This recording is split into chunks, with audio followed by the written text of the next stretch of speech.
suis dit, mais c'est un village ici. J'ai été recrutée par des habitants du quartier qui m'ont demandé est-ce que tu veux faire une formation d'habitants, innover, trouver des solutions. On était partout dans le quartier, les gens ils nous connaissaient. Et puis avec notre salon de l'Inde qu'on faisait à la salle de Ferré, on était encore beaucoup plus connus. Enfin surtout mon épouse, parce qu'elle faisait des magnifiques samsas.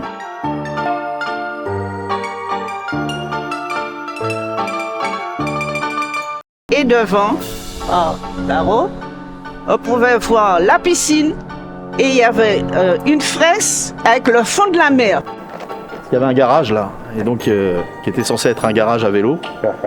Et il n'a pas été longtemps en fait, donc on avait mis des canapés, un peu tout. C'est un quartier où il y avait de la vie. Donc les parents de Dynasty qui est l'un des plus grands DJ. Donc lui il habitait au 6. Enfin, les gens, dès qu'on les a déracinés alors qu'ils ont habité là 50 ans, c'est plus pareil, quoi. Ils ont plus la vie de quartier, ils connaissaient tous les jeunes. Quand ils passaient, salut, et ils sont retrouvés dans des endroits où ils connaissaient personne. Alors une communauté, hein, c'est pas une communauté ethnique, c'est des gens qui vivent sur un même territoire. Pour ma fille, donc une Bagnolaise à 100%.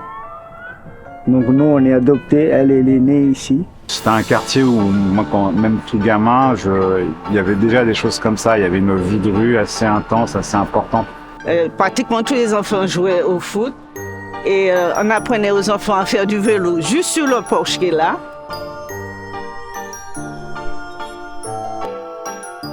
Et comme il y a beaucoup de gens qui sont dans le besoin, donc on récupère des gadgets, du légumes, un peu d'alimentation, un peu de tout.